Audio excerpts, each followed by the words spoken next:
everyone, I'm Cheryl and welcome to the Sewing Room channel. I'm going to demonstrate how to make these really nice cell phone bags. You can even call them a crossbody bag. And I'm just making it out of quilting fabric. It's lined on the inside and I'm using plastic snaps. And you can make them out of any color that you like and use any fancy lining that you like. So for this bag, you're going to need fabric for the outside, some lining fabric, and fusible interfacing. You'll need a half a yard of each. Your fusible interfacing, I recommend a medium weight.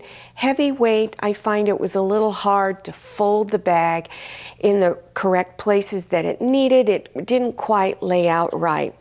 So then you want to cut out of all of your fabric pieces, you want to cut one 14 by 15 inch square, one 5-inch square. Your straps, you don't need interfacing for your straps. And so you can either cut one strap if you want it just to go over the shoulder, or if you want it to be a crossbody bag going from one shoulder down to the opposite waistline area, you might need two. Your fusible interfacing can be either bought right off of the bolt in a fabric store, or you can even find it in packages. You just want to make sure that it will accommodate the sizes that you need to cut.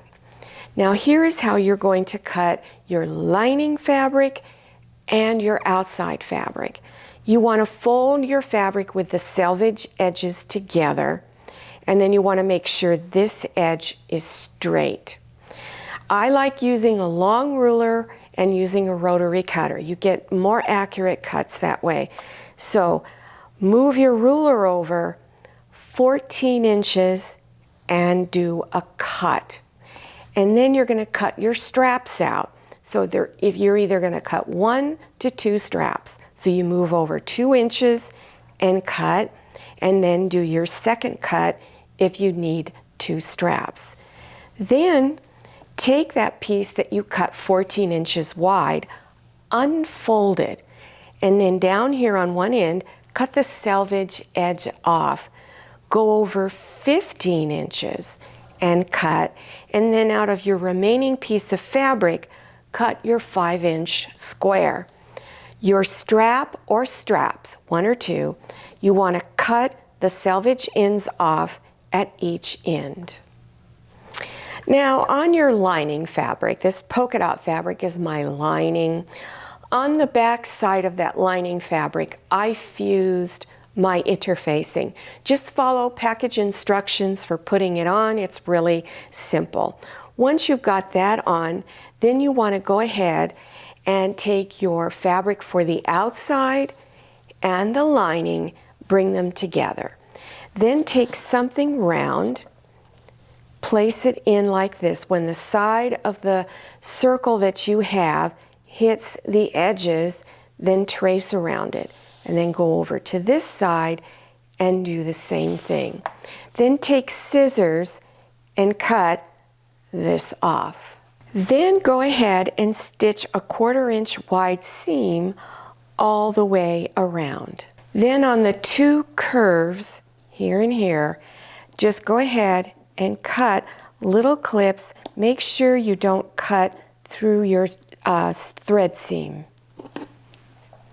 Now turn it front side out and reach inside and push against your seams, pushing it all the way out.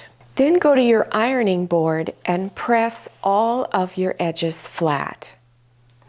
Take your fabrics for the main body of the bag. This is my outside fabric. This is my lining. And on the back of the lining, fuse your interfacing on. This is my 14-inch wide edge. Be careful you select the correct edge. On the 14-inch wide edge, you want to put a mark at the center, which should be 7 inches. Always measure your own fabric first. Then on the flap for the top of the bag, you want to measure the center, which should be about 2¼ inches. So now open up your fabric and place the lining side together and match up those little center marks. This is real important. Everything is centered. Then place pins along this edge and then this edge down here and stitch across the two edges. For right now, we're going to leave the side edges open. Now turn it front side out. Just reach in through one of the side openings. And now you want to take all of your pieces or sections and pull it out like there. Straighten out the seam edges. Then you're going to go to your ironing board and press all of your edges nice and flat. One of the reasons why I didn't have you stitch the sides yet is because I want you to make sure everything was placed in the correct way and that your seam allowance was exactly 1/4 inch. I made a lot of these and each one turned out differently. You have to be very careful. Your seam allowance is 1/4 inch and everything is centered here.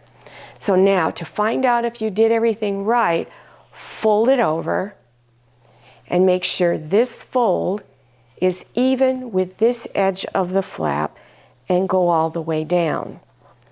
You should have about 1/4 inch of fabric sticking out over here. If you don't, something's off.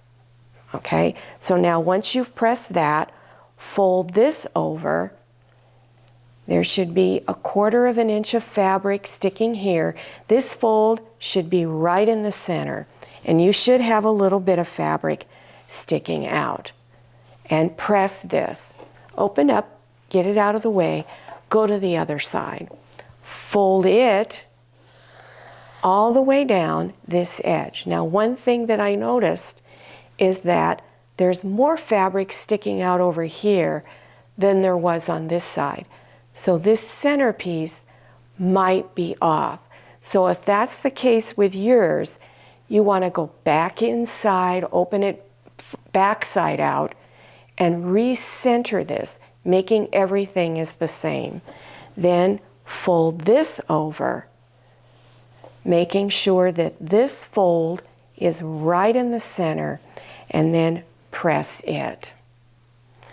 So now that everything looked pretty good, I'm going to go turn it back side out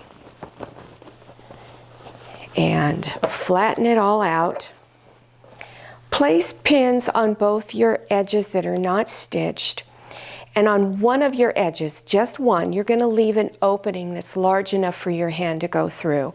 So go ahead and stitch 1/4 inch wide seam on this side and then on this side. Then go over to the other edge, stitch a 1/4 inch wide seam all the way down. Now go to all four corners and cut some of the fabric off, and you do this so that the fabric will lay nicer at your corners. Then go through your opening and turn it front side out.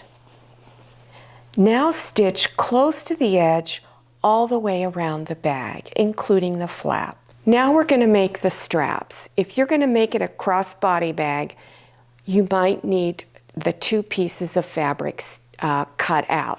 So if you're going to do that, stitch the two pieces together, 1/4 inch seam, and then press your seam open.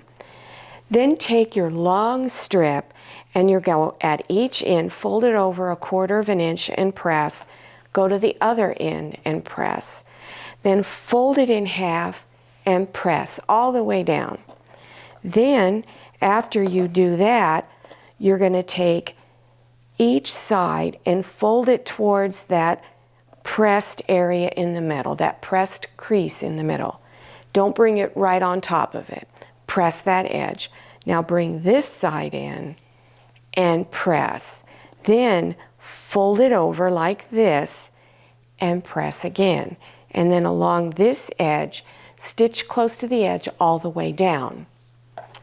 Now we're going to put the straps on before we do that final seam on the side. So take the ends of your straps, and I'm going down 1.5 inches from here and placing the bottom of the strap. I'm also placing it 1/2 inch over from where this side area will be. Place pins on it. Try it on. See if the length of the strap is what you want. Then make any adjustments, whether you need to cut some off, maybe you need to cut another strip. It really depends on you. Once you have all of that figured out, then you're going to stitch up 1 inch across and down and over. Then go at a diagonal from corner to corner and over this way. Do the same thing on this. This is what your strap should look like on the outside after you've stitched, and then this is what it would look like on the inside of the bag right here. So you want to press all of your edges flat, and at the opening fold those edges inside the opening 1/4 inch and press. You don't need to stitch it closed just yet. So now fold these over to where it's even with each side of your flap and press with your iron. Now fold this corner and the bottom corner over to meet the side. Then press it. Now move it out of the way, fold this one over and press, fold this back over to this edge and press. And hopefully when you press, these two edges will be together in the center. Now measure the distance from here to there. So now on the outside of your fabric, whatever that seam or that width was of that final pressing, take that measurement and put that line, if it's 2 inches, whatever it is, and draw a line straight down. Then place pins. You're bringing these two edges together. Place pins and then stitch right on top of that line. Now fold it back in like this after you've stitched. Take the bottom edge and fold it up towards this top edge right here. Now take these two edges and line up the edges together and stitch down to the bottom of the fold. When you get down towards the bottom, make sure you fold this fabric here back a little bit and then finish stitching down here at the bottom. Then you want to go to the other side and stitch the other two pieces together. So when you unfold it, it looks like this from the side. And when you look down into the top, this is what it looks like. Now you're going to put on whatever type of snap or Velcro closure that you want to use. I'm going to leave that up to you. So when you fold your top flap over, don't bring it snugly against this area. You want to leave a little bit of space, at least 1/2 inch, because remember, once you put your cell phone in it and any other items, you want to make sure your Velcro closure or your snap is going to be able to snap closed. These are the snaps I'm using. They're plastic. You can buy them in kits like this. They include this little tool that you poke a hole into your fabric with, and this is a tool used to make sure that the snap is secure into your fabric. You can go on Amazon.com, go to the sewing and crafts section and enter plastic snaps, and you will see these kits appearing. So select whatever color you want. Make sure you select two like this that have the large pointy piece coming through the center. Then you're going to select one like this called the male, and then one like this that's female. Fold your flap over and then take the end of the flap and fold it back at least 1/2 inch. And in the center, you're going to put a dot. Now luckily I've already got a little dot right there. Now remember, this dot isn't going to show. And then right below it on the outside fabric, you're going to put a little dot so you know exactly where your snaps need to go. So place this piece on the outside because this is where it's going to show. Then take either the male or the female, it doesn't matter, and place it on top like this and press it down a little bit so that it looks like this. Then take this tool and, whoops, got it upside down, put it in here like this and snap closed. Now take this other piece here and you're going to go inside of the bag and poke it through where you marked. Take your other piece and you're going to make sure that this side is up. Place it on top, push it down, take your tool, slip it inside of the bag, line it up, and then squeeze your tool. I hope you enjoyed this tutorial and that you learned something new. Now, if you're interested in other beginners sewing projects or even the projects behind me on the wall, to get to all those links, you want to scroll down below your YouTube screen to the description section. Click on Show More or the down arrow. Scroll down a little more and you'll begin to see all of the links appearing. Don't forget to follow me on Instagram and check out my Facebook page. Thank you so much for watching. I'll see you next time, and happy sewing. If you like the Sewing Room channel, one of the best ways to show your support is to subscribe by clicking on that red subscribe button and give this video a thumbs up. And don't forget to click on share to share this video with your friends. And make sure you click on the bell so you receive notifications for all my new videos. I'm Cheryl, this is Manny, and this is Scotty. See you next time.